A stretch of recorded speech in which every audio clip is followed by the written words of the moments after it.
When I stepped into the living room and saw the sketchbook left open on the coffee table, my heart skipped a beat, but not out of fear. Out of recognition.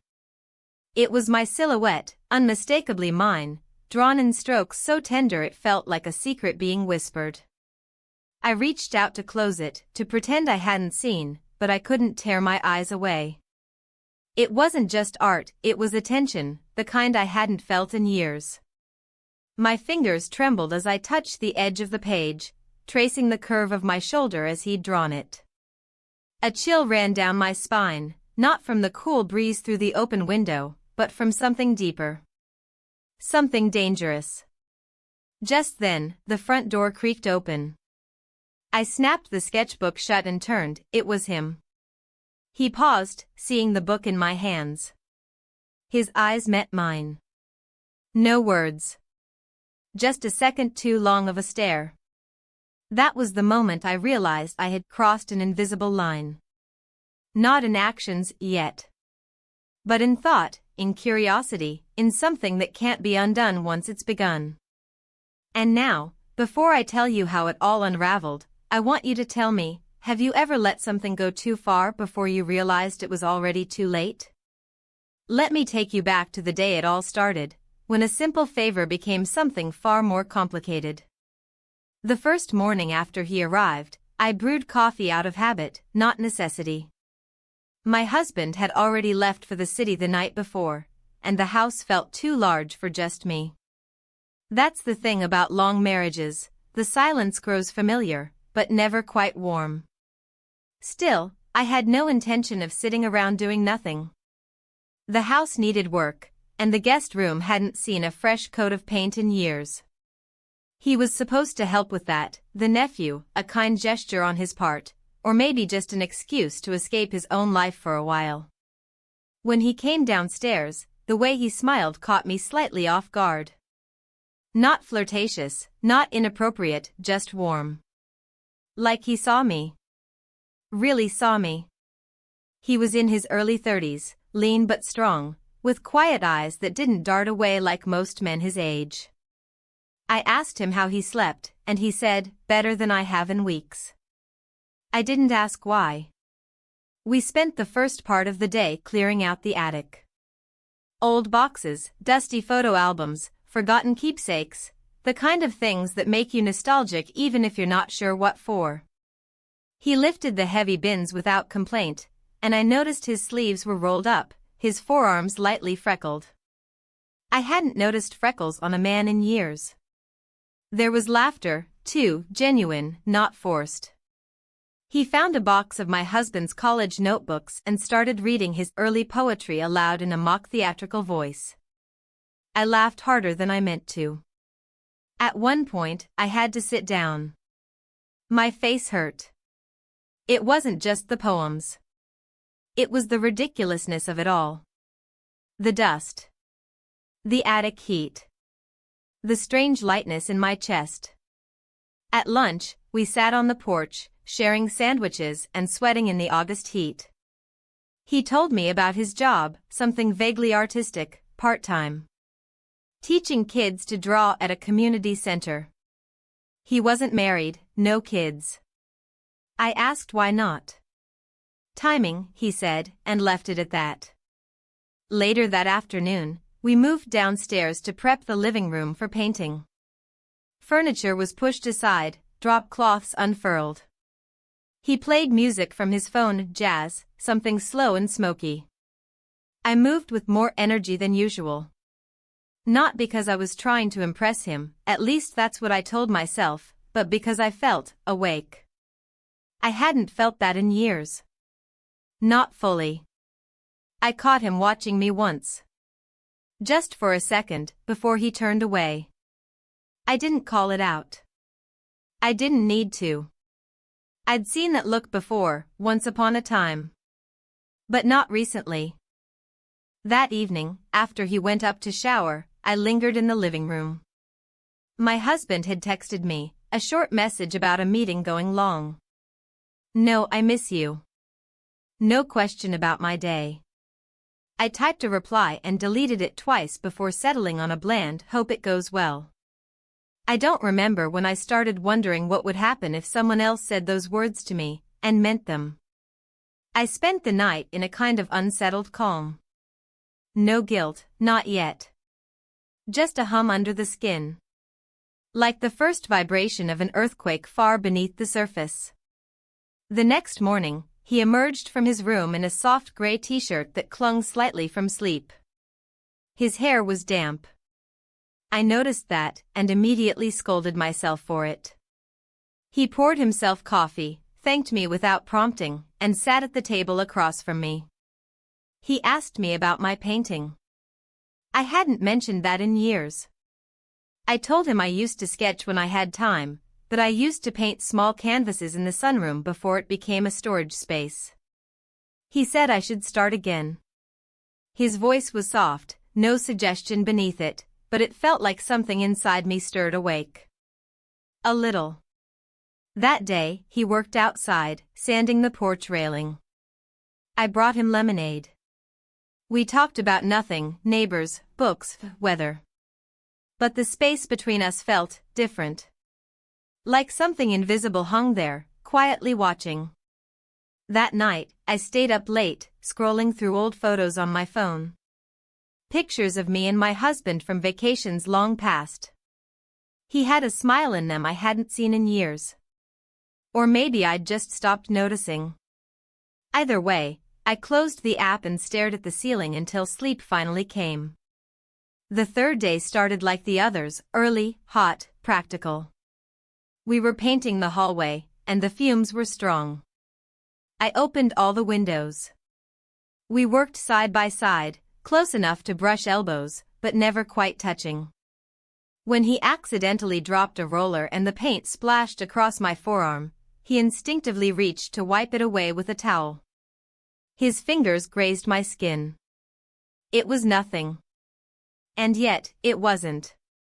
That night, I dreamed of sketchbooks and unfinished canvases. Of hands that hesitated just long enough to ask a question without words. And so it began. Not with a decision, not with intent. But with glances, silences, and the quiet unraveling of things that once felt fixed. The next morning arrived with a gray sky, the kind that promises rain but doesn't deliver. I woke up before the alarm, though there was no need for one. The house was still. Quiet in a way that didn't feel peaceful, but expectant. I moved through the routine slowly, shower, robe, slippers, coffee. The hum of the machine was the only sound filling the kitchen, and for a moment, I imagined what it would be like if I were the only one living here.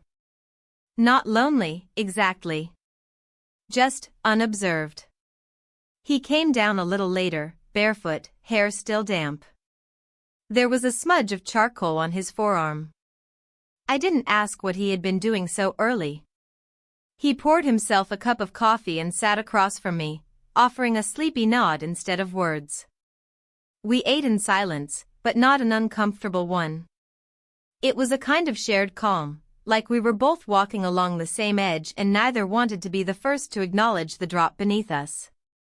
I spent the morning in the guest room, folding linens and organizing the closet. There was no need, but busy hands meant quieter thoughts. Outside the window, I saw him carrying his sketch pad to the backyard, disappearing behind the shed. Part of me wanted to follow, to ask what he was drawing. Another part warned me not to. I gave in by noon. He was sitting cross-legged in the grass, the sketch pad resting on his knees. I approached slowly, half hoping he wouldn't notice. But he did. He looked up and smiled, just slightly. I asked what he was working on. He tilted the pad, revealing a barely started outline, shapes, nothing defined. Just practicing light and shadow, he said. I nodded, pretending to understand. The sun was high, too warm for comfort, but neither of us moved. I sat beside him, not too close. He glanced at me, then down at the pad. Would you ever model? He asked, without looking up. It didn't sound flirtatious. It was like asking if I liked coffee black or with cream. A neutral question. But I still felt my pulse react. I laughed softly, unsure. I haven't been anyone's subject in a long time. He didn't respond. Instead, he picked up a piece of charcoal and turned to a clean page. Just sit, he said. You don't have to pose. Just be. I hesitated, then settled onto the small bench by the fence. My hands fidgeted in my lap, then rested still. I felt exposed, though I was fully clothed. There was something unnerving about being watched that closely. Not ogled. Not judged. Just observed. He didn't speak while he sketched. I didn't either. The only sound was the rustle of leaves and the occasional scratch of charcoal against paper. Time passed slowly. Or maybe quickly. I couldn't tell. Eventually, he leaned back and exhaled. Done, he said. I stood but didn't move toward him. Can I see? I asked. He hesitated, then turned the pad around. It was me. But not me, exactly. The features were familiar, yes, but softened. There was a calm in my face that I didn't recognize. Like he had drawn not who I was, but who I used to be. Or maybe who I wanted to be. I looked away first. We didn't talk much after that. I went inside and stood by the sink, rinsing a glass that didn't need rinsing. My hands shook slightly, and I blamed it on the heat. That evening, after dinner, we ended up in the living room. He had left his sketchpad on the side table, open to a new page. I didn't mean to look. But of course I did. It wasn't the drawing of me from earlier. This one was more abstract, lines crossing, shapes blurred together. But there, unmistakably, was a curve that echoed my shoulder, a shadow that mimicked my neck. It wasn't explicit, but it was intimate. Emotional. He saw me looking. Neither of us said a word. The room felt smaller. The space between us thinned. I don't know who moved first. I only remember the sudden closeness. The quiet tension like a string pulled too tight. And then, without warning, we kissed. We kissed. No words. No preamble. No promise. When it ended, we stood still. He stepped back. I stepped away. I'm sorry, he said. I couldn't speak. My throat felt closed. I left the room without looking back. My feet carried me upstairs, though my mind stayed behind, replaying the moment over and over like a broken film reel.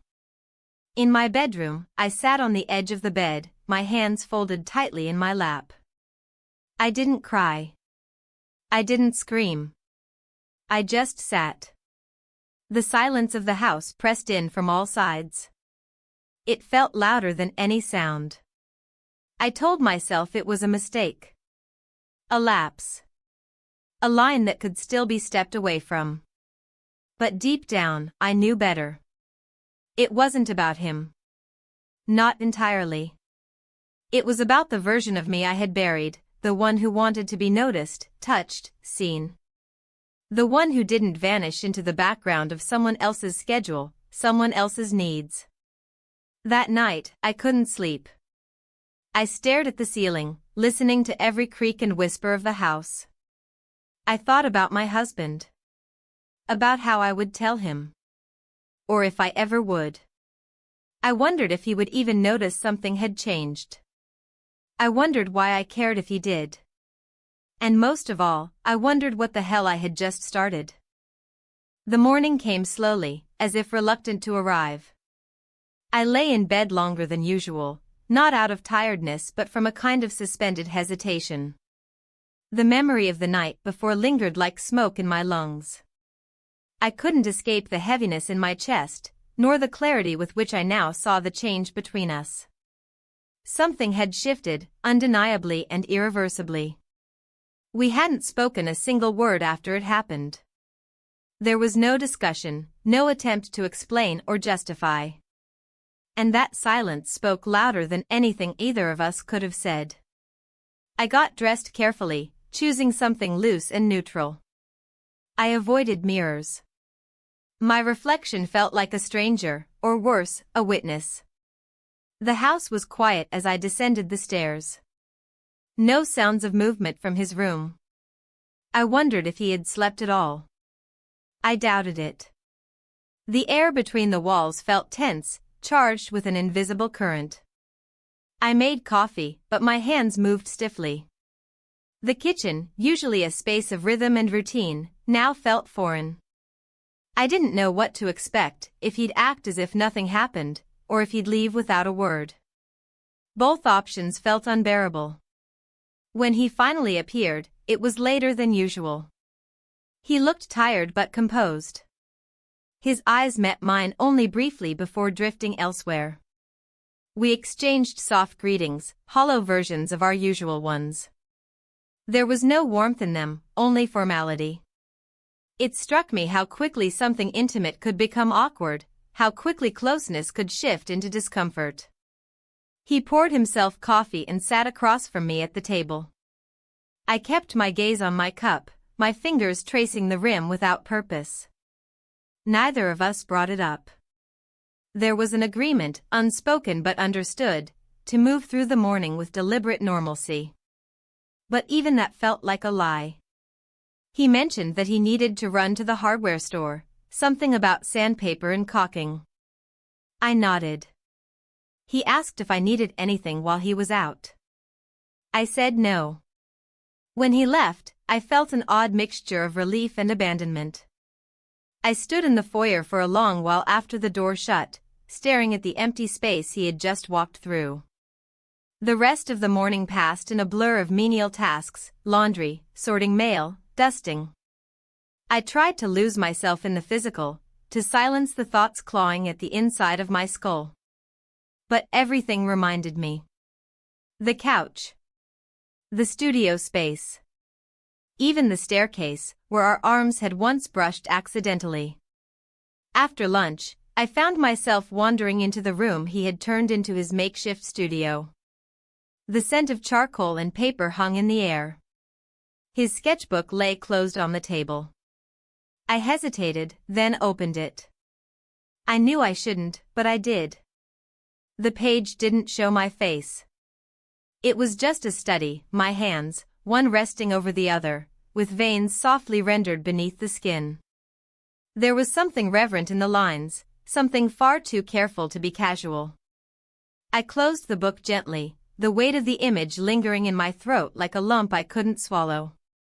Later that day, while rearranging books in the living room, I heard a knock at the door.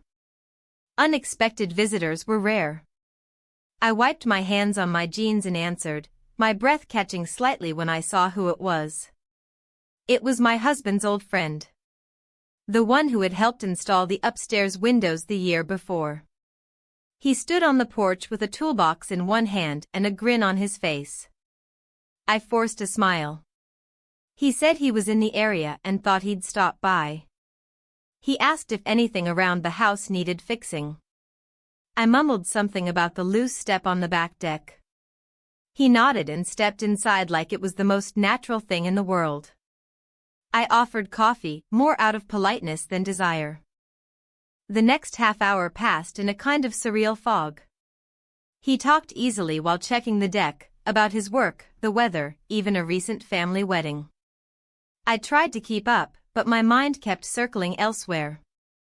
Every time I glanced toward the backyard, I expected to see the nephew return. I dreaded it.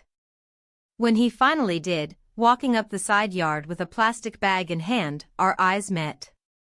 He slowed his pace when he saw the visitor. I watched the recognition settle across his face. He offered a polite greeting, and the friend responded in kind, but I could feel the shift instantly. A different kind of tension filled the space now. I excused myself to the kitchen. From the window, I saw the two of them exchange a few words before the friend climbed into his truck and left.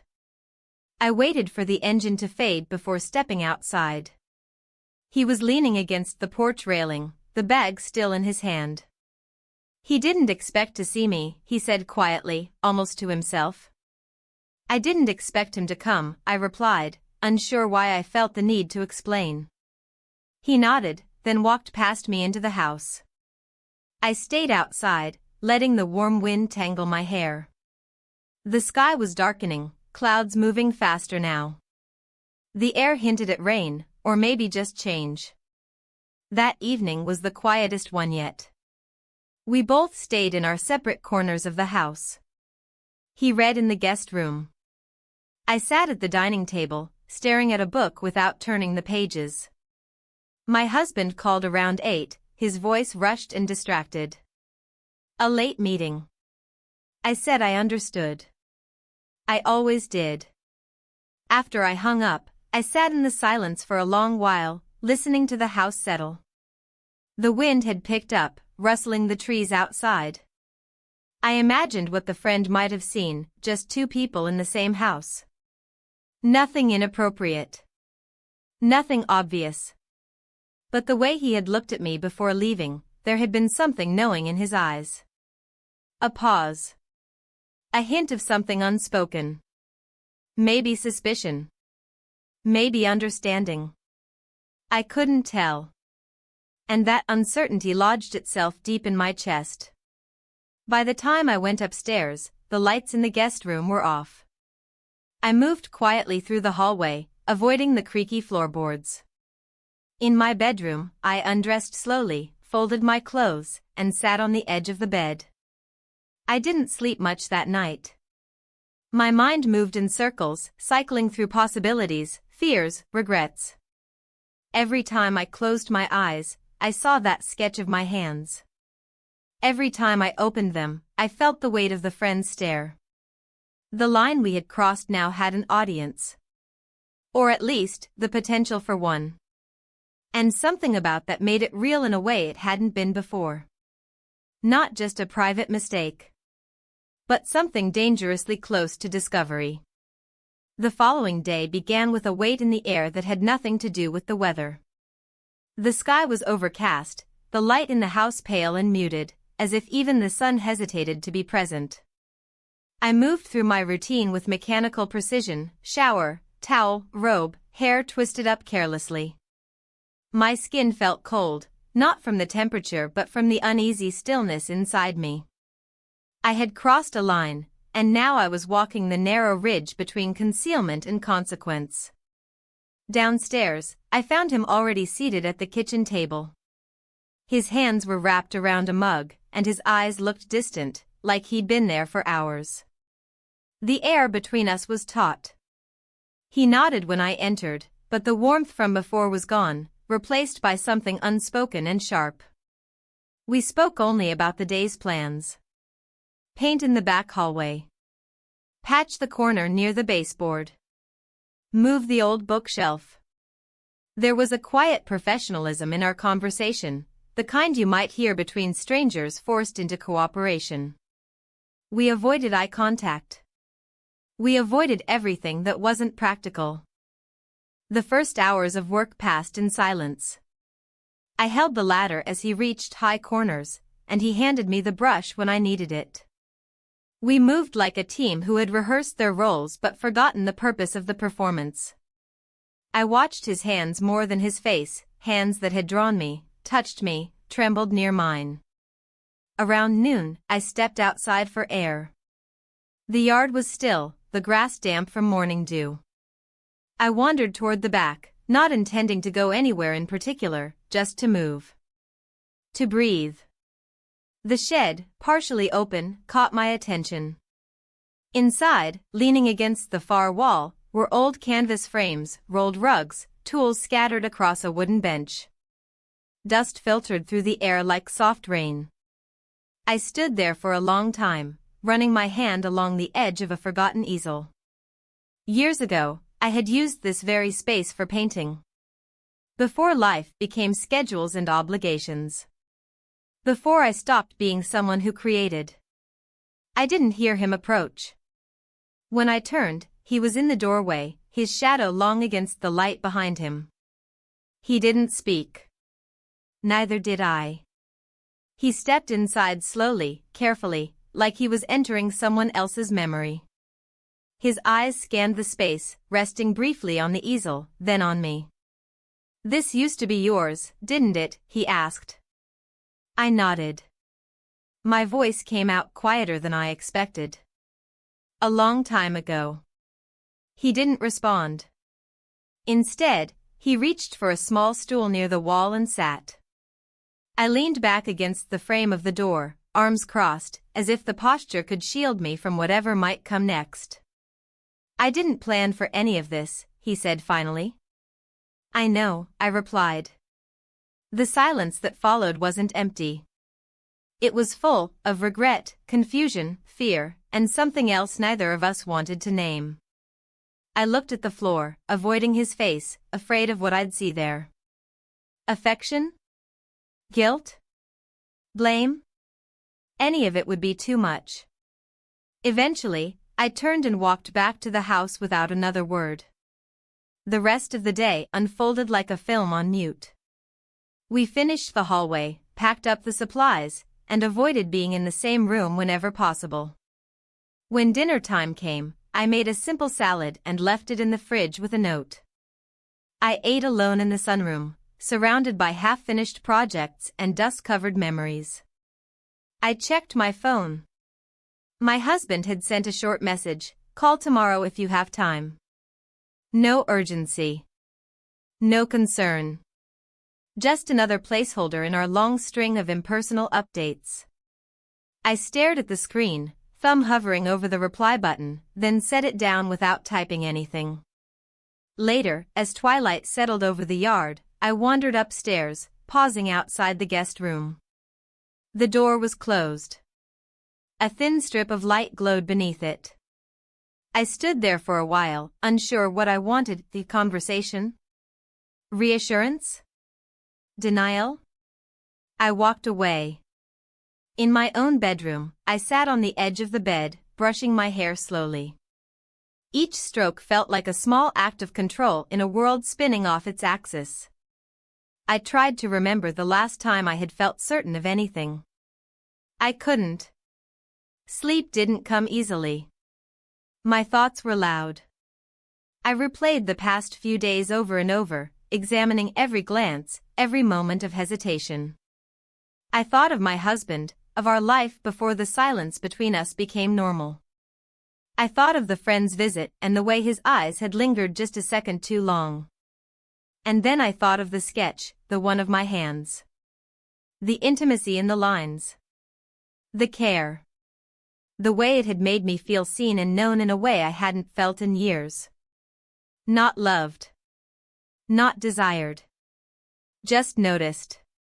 Sometime after midnight, I finally drifted off, my body exhausted from holding tension for so long.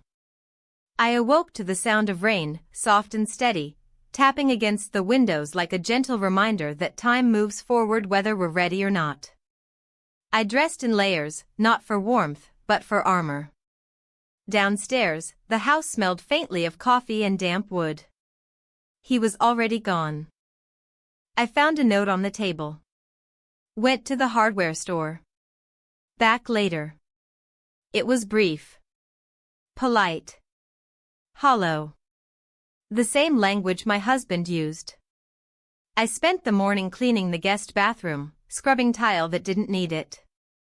I rearranged books. Wiped down windowsills. Anything to fill the space with noise and motion. Around noon, I stood by the window and watched the rain soak into the grass. The world outside looked cleaner somehow. Simpler. Then I saw him returning, walking slowly up the path, hood pulled over his head, plastic bag in one hand. He didn't look up at the window. I stepped away before he reached the door. We didn't speak much for the rest of the day. We worked on opposite ends of the house.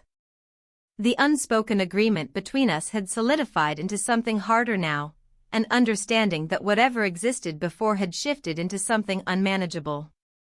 Neither of us knew how to move forward. But I sensed something had begun to unravel. not just between us, but within me. That morning, the house felt smaller. I could sense it before I even opened my eyes, the air, denser somehow, pressed down on me as if the walls had drawn closer overnight. I stayed in bed longer than usual, the sheets wrapped around my legs like a tether. I wasn't tired, but something in me resisted the start of the day. There was a stillness that made it hard to breathe. Eventually, I forced myself up. I moved through my routine without thought, as though the movements belonged to someone else. Coffee, window, robe, silence. Outside, the rain had stopped but left everything soaked and gleaming. The light was soft, almost too gentle, and everything looked like it had been touched by sorrow. He was in the kitchen when I walked in, his back turned, pouring hot water into the kettle. The sound of the water masked my steps, and for a moment, I just watched him. His shoulders were tense. I could tell by the way his muscles moved beneath the fabric of his shirt, like he was holding something in. He must have felt my presence, because he turned and offered a quiet greeting. I nodded in return, taking my usual seat at the table. The silence between us had become familiar, almost ritualistic. We were careful now, too careful. Our words came measured, our steps calculated, as if trying to avoid setting off an invisible alarm. We discussed the to-do list, finish sanding the hallway trim, replace the hinges on the back door, organize the tools in the shed. The kind of tasks that didn't require eye contact or emotion. Just completion. After breakfast, we worked in separate areas. I took the hallway, kneeling on the floor with sandpaper and a dustpan. He stayed near the door, replacing old hardware. I could hear the low thud of tools against wood, the occasional sound of metal scraping. It was mechanical, predictable. I let the rhythm numb me. But even with the space between us, his presence filled the house. I could feel it in the creaks of the floorboards, the shift in air whenever he moved past a doorway. Every time I sensed him nearby, my pulse quickened. And I hated that I noticed.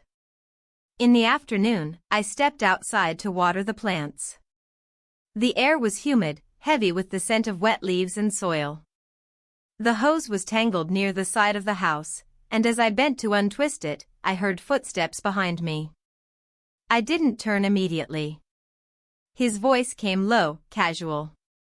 "You missed a spot by the rosebush," he said. I looked back at him, shielding my eyes from the sun. He pointed, then offered a faint smile. "I'll get it," I replied.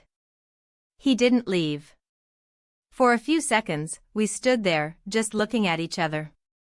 There was nothing particularly remarkable about the moment, and yet it felt charged, like static before a storm. I handed him the hose without thinking.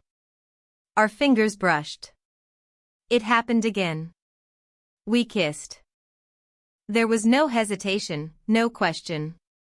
It happened quickly, and just as quickly, it was over. A flash, a break in the pattern. When we pulled apart, I could barely meet his eyes. The reality of it settled over me like fog. I stepped back, my breath unsteady. I shouldn't have, I started, but couldn't finish. He shook his head, but didn't speak. I turned and walked inside, my hands trembling. My skin felt too tight, my clothes too loud against my body. I went upstairs and closed the door behind me, leaning against it like it might hold me together. In the mirror, I looked pale. Older. Tired. I sat at my vanity and tried to focus on something, anything, that would anchor me. I brushed my hair. Smoothed lotion onto my hands. Reapplied lipstick I hadn't worn in days. I didn't know why I was doing any of it. I told myself it had to stop. That it meant nothing. That it was a symptom, not a cause. But deep down, I knew those were lies. Convenient ones.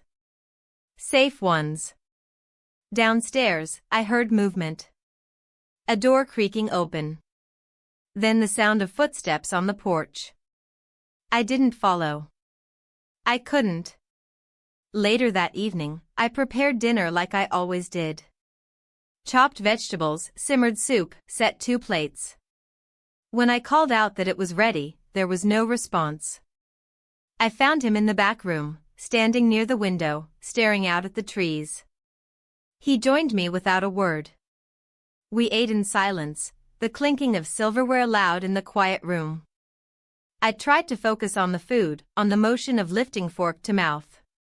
But my stomach was tight, and every bite felt like a weight. After dinner, he offered to wash the dishes. I let him. I wiped the counters slowly, pretending it mattered. The night unfolded quietly. We moved around each other like ghosts. When I finally went to bed, I lay awake for hours. My husband hadn't called. I didn't check the time. I didn't want to know how long it had been. I didn't want to see how far I'd drifted from the life I had built.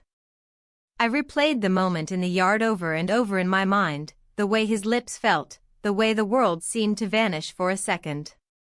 And then I remembered the sound of his footsteps retreating, the silence that followed. I wondered if he was awake too. Wondered what he was thinking. Wondered if he felt the same heaviness. In the darkness, I whispered to no one. This can't happen again. But even as I said it, I wasn't sure if I believed myself.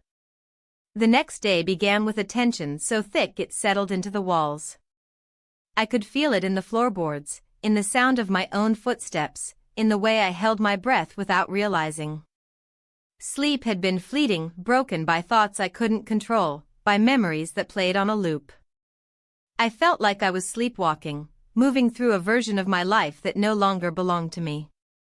I dressed quietly, trying not to disturb the fragile balance the house had settled into. The air smelled faintly of dust and coffee.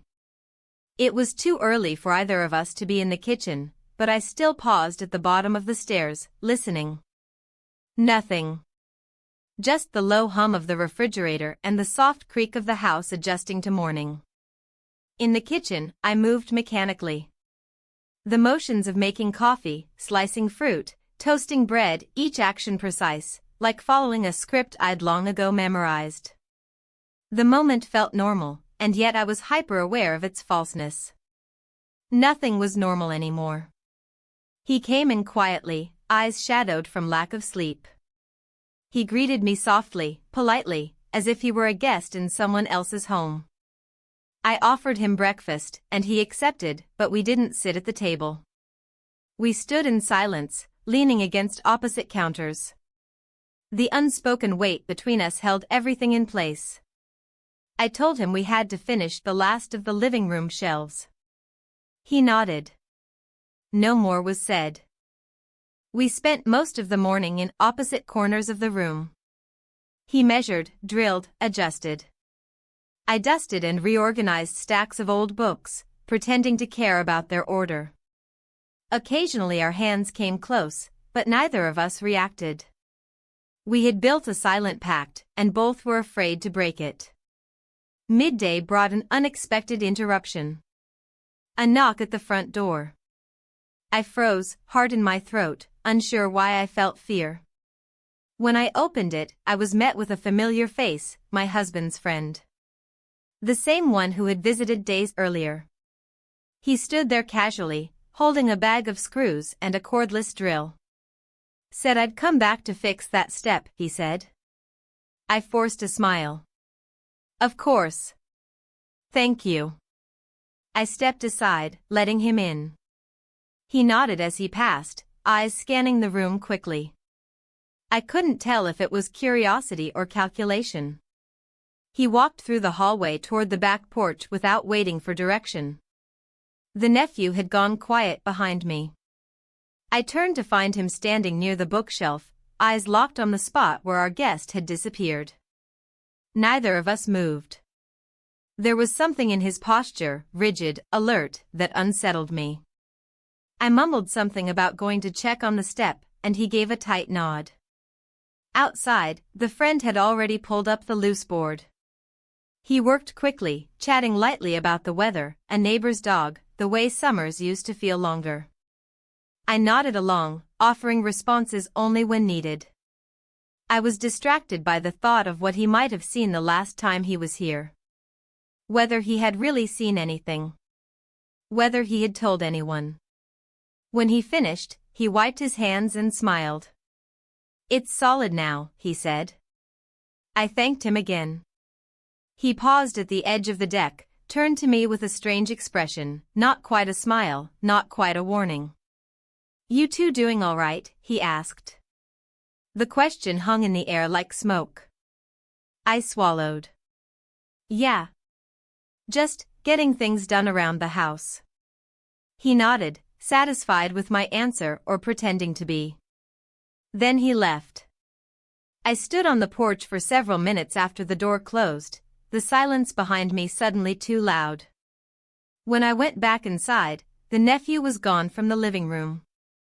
I found him outside, in the side yard, sitting on a low stone wall, sketchpad in his lap. I approached slowly. He didn't look up. "He saw something last time, didn't he?" he asked. I hesitated. "Maybe." His pencil moved quickly, lines taking shape. "Do you think he'll say anything?" "I don't know." We stood in silence, the only sound the breeze moving through the trees. I looked down at the page and saw what he was drawing, an abstract rendering of a window, but the reflection within it was a blurred face. Mine. I turned away. Back inside, I busied myself with cleaning again. Dusting shelves that didn't need dusting. Rearranging things just to feel control. But it didn't work. I felt the spiral beginning. My thoughts no longer waited for permission.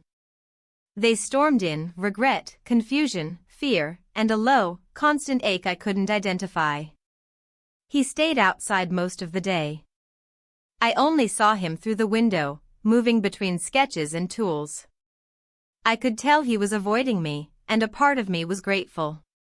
But another part, the smaller, more dangerous part, missed the tension. The electricity. The way everything had felt charged with something unpredictable. That night, I stood in front of the bathroom mirror longer than usual. I studied the lines around my eyes, the curve of my mouth, the way my expression had changed without me realizing. There was no guilt written there, only weariness. Downstairs, I found him sitting at the dining table, a book open but unread in front of him. He looked up, and for the first time that day, our eyes held. "Are you okay?" I asked. He nodded. Then, after a pause, "Are you?" I didn't answer. Instead, I sat across from him, letting the silence speak for us. We stayed that way for a long time. No confessions. No promises. Just two people who had lost the thread of something and didn't know how to find it again. Eventually, he stood and left for his room. I remained at the table, staring at the grain in the wood, tracing it with my fingertips like it might reveal a map back to the person I used to be. That night, the silence in the house was deeper than before. It wasn't absence, it was presence. Heavy and undeniable. And I knew something had to give. It rained again the next morning. A slow, steady drizzle that painted the windows in blurred streaks and turned the garden into a field of dripping leaves. The sound of it became the backdrop to the silence inside the house. Each drop tapping like a metronome, counting time that neither of us knew how to fill anymore. I stood at the kitchen sink, watching the water run from the faucet as if it were some kind of ritual. There was nothing to wash. Nothing left to clean. I just needed the motion, the illusion of purpose. Behind me, I could sense his presence even before I heard his footsteps. He didn't speak as he entered. Just poured himself coffee and sat down at the table with a quiet sigh. There was something different in the air between us that morning. It wasn't the usual awkwardness or distance. It was heavier. More final. We had run out of places to hide our guilt, out of ways to pretend we were still the same people from a week ago. It showed in the way we moved, in the way we avoided looking at each other for too long. We spoke briefly about tasks. A door that stuck. A light fixture that flickered. Repairs that didn't matter anymore. Neither of us seemed interested in doing them, but the list gave us something to focus on. Something to postpone the inevitable. By midday, the clouds had lifted slightly, and a soft light filtered through the windows. I suggested we take a break. He nodded, and we sat across from each other at the dining table, sharing leftover soup and bread in near silence. His eyes were tired. There were shadows beneath them I hadn't noticed before. Maybe they'd been there all along, or maybe I was just now beginning to see him clearly. After lunch, I returned to my room. I sat on the edge of the bed, staring at the floor, thinking about nothing and everything. I thought about my husband, how his absence had once felt like relief and now felt like an accusation. I thought about how silence can grow between two people like ivy, wrapping around everything until you no longer recognize what's underneath. I opened my closet and stared at the clothes hanging there. Neat rows of fabric. Some unworn for years. I reached for a sweater I hadn't worn in a long time, soft, charcoal gray, slightly too large. It smelled faintly of cedar and something older. I pulled it over my head, the weight of it oddly comforting. When I came downstairs, he was in the living room, sitting on the edge of the couch with a sketchpad in his lap. The room was dim, lit only by the natural gray light spilling in from the windows. He looked up as I entered, then looked back down at the paper. "I was just drawing," he said, almost to himself. I didn't answer. I sat down in the armchair across from him and folded my hands in my lap. The silence returned, but this time it felt different. Like a prelude. He set the sketchpad aside and leaned forward, elbows on his knees. His eyes met mine, and for the first time in days, we didn't look away. I could see the question there, the uncertainty, the pull of something that hadn't yet found its name. I didn't speak. I didn't move. What happened next felt like stepping into something inevitable. We spent the night together. That's all I'll say. It wasn't about romance, or passion, or even desire. It was something else, something quieter and more dangerous. A need to be seen, to be touched, to be acknowledged. A moment where loneliness and closeness collided, and nothing else seemed to matter. It didn't feel right. But it didn't feel wrong either. It just was. Afterwards, we didn't talk. He fell asleep first, his breath slow and steady beside me. I lay awake, staring at the ceiling, the weight of everything pressing into my chest. I didn't cry. I didn't panic. I just existed in that space between reality and regret, unsure of how to come back from it. The room was still when I got up. I moved quietly, careful not to wake him. I dressed in the dark, each movement deliberate. Downstairs, the house was cold. I wrapped myself in a blanket and sat on the couch, watching the sky shift from gray to pale blue. The phone rang around 7. It was my husband. He was on his way home. He sounded tired, but upbeat. He said he missed me. Asked if I needed anything from the store. I said no. My voice sounded normal, even to me. He said he'd be back in a few hours. I told him I'd be here.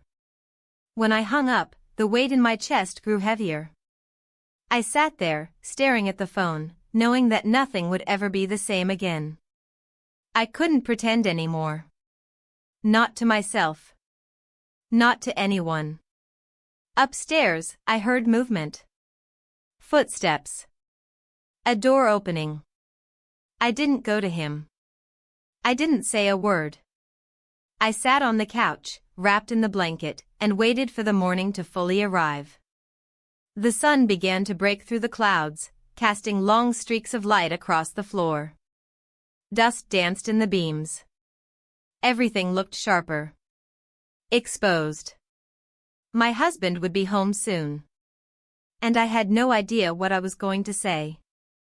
The sound of his car pulling into the driveway cut through the silence like a blade. I was still sitting on the couch, blanket wrapped tightly around me, staring at the coffee cup I hadn't touched in over an hour.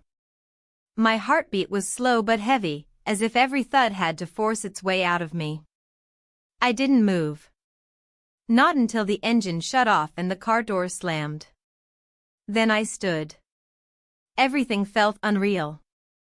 Like I was walking into a scene I hadn't rehearsed for. My legs carried me to the front hallway almost against my will.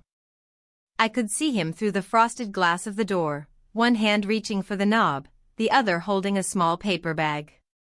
He opened it slowly, casually, unaware of the weight hanging in the air. When he stepped inside, he looked exactly the same. That was the first thing I noticed. The same jacket, the same slightly tired eyes, the same scent of his cologne drifting in as he moved past me to drop his bag on the bench by the wall. He smiled and said something about traffic. I nodded, my voice too far away to respond. He leaned in and kissed my cheek. I didn't flinch. But I didn't lean in either. I followed him into the kitchen. He opened the fridge, made a remark about needing to get groceries, then asked if I'd had lunch. I shook my head. He moved around the room as if he hadn't been gone. As if nothing had changed. And in some ways, for him, nothing had. That was the part that hurt the most. I offered him tea. He accepted. We settled into a rhythm that felt too normal, too practiced. He asked about the repairs, the yard, the weather. I answered all of it with brief honesty. My voice remained steady, but each word scraped against something raw inside me. I watched him move, his gestures familiar. He stirred sugar into his cup the same way he always did, 2 turns, then tapped the spoon twice on the edge. He reached for a napkin from the same drawer. His life had continued on its straight, steady path while mine had taken a sharp turn off the edge of a cliff. I wondered if he noticed. The shift. The silence that wasn't from fatigue but fear. Later, he walked through the house, inspecting the projects we'd completed. He complimented the work, nodded in approval. I stood behind him at a distance, unable to meet his eyes for too long. When he walked into the back room and saw the new shelves, he smiled. "You've done a lot," he said. "I'm proud of you." I felt the words land like a stone in my stomach. I wanted to cry, not from shame, but from how foreign his approval suddenly felt. How little it meant now that it had come too late. In the evening, he suggested we take a walk. I agreed. I didn't trust myself to say no. We strolled down the street, our steps sinking the way they always did. The air was crisp, the sky turning that shade of violet that only appears for a few minutes before full darkness. He talked about his trip, the meetings, the numbers. I let him. I nodded when needed, interjected occasionally, but most of what I said wasn't real. It was muscle memory. As we rounded the corner back to our house, he paused to admire the neighbor's new flowers. He bent down, picked up a fallen leaf from the sidewalk, examined it like he used to when we first moved here, finding meaning in small things. I used to love that about him. That gentle noticing. Now it just reminded me how long it had been since he'd noticed me. Back home, we ate dinner. I had cooked out of habit, not appetite. We sat across from each other at the table we'd chosen together 15 years ago. He asked about the friend who'd come to help with the deck. I answered plainly. He nodded. Something flickered behind his eyes. A pause. But he didn't push. He never did. After the dishes were washed and the kitchen was clean, he stretched and said he'd turn in early. He kissed the top of my head and said goodnight. I watched him disappear up the stairs, the sound of each footstep like a slow count toward something inevitable. I didn't follow him. Instead, I wandered into the room where the nephew had kept his things.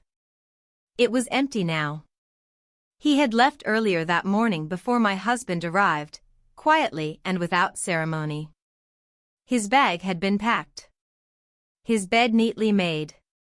The only thing he left behind was a small stack of charcoal sketches resting on the edge of the desk. I hadn't looked at them before. I hadn't dared. Now, I picked them up slowly, fingers trembling as I lifted the top page.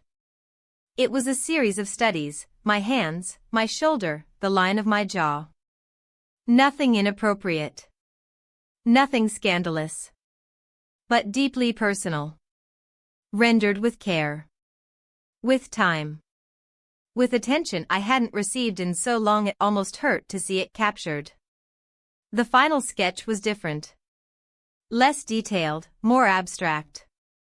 A silhouette from behind, sitting on a bench. Alone. I recognized the sweater. I recognized the posture. I set the pages down. I turned off the light. In my bedroom, my husband was already asleep. The room was dark, his breathing deep and steady. I stood in the doorway for a long time, unable to cross the threshold. I didn't know what to say. I didn't know if I'd ever be able to say it. Instead, I walked down the hallway, sat at the top of the stairs, and stared into the dark. The house creaked gently beneath me, old wood shifting with the wind. I thought about the silence. How it can feel safe. And how it can bury you. And I began to understand that there was no going back. The morning after his return passed in muted rituals. My husband woke early, took his shower, dressed for the day as if nothing had changed. As if the house hadn't held silence and secrets during his absence. I heard drawers opening and closing, the closet door creaking softly, the click of his belt buckle. Familiar sounds. Domestic. Almost comforting. Almost. He came downstairs and made coffee. I had already been sitting at the kitchen table for half an hour, staring out the window at the gray-blue sky. He offered me a cup, and I accepted it with a quiet thank you. The words tasted strange in my mouth, courteous, impersonal. We had become guests in our own home. He talked about the upcoming week. Work, bills, a possible dinner with friends next Friday. I nodded and responded when needed, but my voice felt detached. Like I was narrating a life I wasn't fully part of anymore. At one point, he placed his hand on mine, gently, briefly. It was a small gesture, the kind meant to reassure, to reconnect. But instead of warmth, it sent a chill through me. I didn't pull away, but I didn't return the touch either. I simply let it happen, then allowed the moment to pass like all the others. The hours blurred together. I busied myself with the mundane laundry, vacuuming, wiping down surfaces that didn't need cleaning. Motion had become a form of escape. Stillness left too much space for thought, and thought was a dangerous thing now. Mid-afternoon brought a soft knock on the front door. I froze. My hands, damp from rinsing dishes, trembled slightly. My husband, unaware of my reaction, walked to open it. It was his friend again. He stepped in with the same easy posture, but his eyes were sharper this time. More searching. He handed over a small tool he had borrowed weeks ago and chatted casually, commenting on the improvements around the house, the weather, the garden. My husband engaged him easily, thanking him, laughing once or twice. I stood a few feet away, towel in hand, silent. Then the friend looked at me. It wasn't a long glance. It wasn't hostile. But it lingered, just a second too long. Enough for my husband to notice. After he left, the house felt heavier than before. My husband turned to me, his brow creased slightly. Is everything okay? He asked. I forced a smile. Just tired. He didn't press further. That evening, he suggested we sit in the sunroom. A glass of wine, he offered. I declined. I said I had a headache. It wasn't entirely a lie. He sat alone, then, while I went upstairs to lie down. But I didn't sleep. I just lay there, eyes open, staring at the ceiling. Thoughts came in waves. Disjointed, chaotic. Memories, images, questions. His touch. His absence. The nephew's voice in the hallway. The sketches. My reflection in the mirror. The echo of my own silence every time a truth begged to be spoken. Eventually, I got up and opened the old cedar chest in the corner of the bedroom. It was filled with things I hadn't touched in years, old journals, photographs, bits of fabric from unfinished sewing projects. At the very bottom was a folder of my old drawings. Simple ones. Still lives. Studies of hands. A few portraits, though never of people I knew. I ran my fingers over the edges of the paper. My lines had been hesitant back then, careful to avoid mistakes. I had always drawn from observation, never from feeling. Never like he had drawn me. I closed the folder gently and placed it back where I found it. The house was quiet again. Too quiet. The next morning, my husband announced he'd be leaving for a short work trip in 2 days. Only 3 nights away, he said. I nodded, feeling something shift inside me, relief, dread, both tangled together. He seemed hesitant as he packed later that day, folding his clothes with more attention than usual. At dinner, he asked if I wanted to come with him. I said no. Too much going on at home. Another lie. He didn't argue. Just looked at me for a moment longer than necessary and said he understood. That night, I walked through the house long after he'd gone to sleep. Each room looked like a photograph from a life that had once been mine. Static. Still. I paused in the room where the nephew had stayed. The bed was still made. The desk cleared. Only the faint scent of pencil lead and wood remained. I sat on the edge of the bed and stared at the wall for a long time. I didn't cry. I hadn't cried once through any of this. But I felt something close, something deep and hollow that throbbed behind my chest like a bruise that wouldn't surface. I whispered aloud, not to anyone in particular, I don't know who I am anymore. And it was true. The next day passed slowly. I tried to write in my journal but couldn't form a single coherent sentence. I tried to paint but left the canvas blank. I tried to call a friend, then set the phone down before it even rang. Eventually, I went outside. The garden had been neglected during all the chaos. I pulled weeds without gloves, let the soil cake under my nails, let the sun burn the back of my neck. There was something honest in that discomfort, something grounding in the dirt and the ache of my knees. When I came inside, my husband was sitting at the dining table, phone in hand. He looked up, and I saw something different in his expression.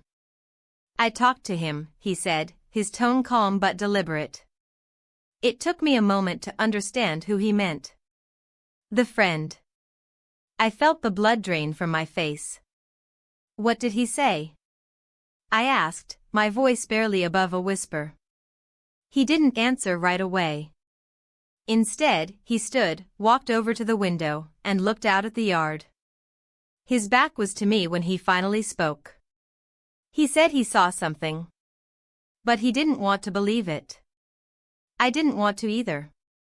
The silence between us was longer than it had ever been. When he turned around, his eyes met mine, not angry, not cold. Just tired. We'll talk later, he said. Not now. And with that, he left the room. I stood there, frozen, the earth still clinging to my fingers. and I knew the moment I'd feared had come. Not an explosion. Not a confrontation. Just the quiet collapse of everything that had held us together. The night after he told me we'd talk later, the house became impossibly quiet. Not the kind of quiet that soothes, but the kind that presses against the chest like a weight. Every clock tick, every creak of wood, every distant sound from outside felt louder than it should. I stayed downstairs after he went to bed, unsure of what I was waiting for. A sign. A decision. Some clarity that might arrive with the silence. But none came.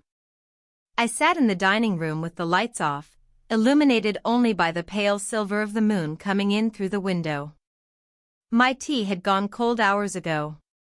The day's events played on a loop in my mind, his words, his tone, the way he didn't ask for a confession but gave space for one.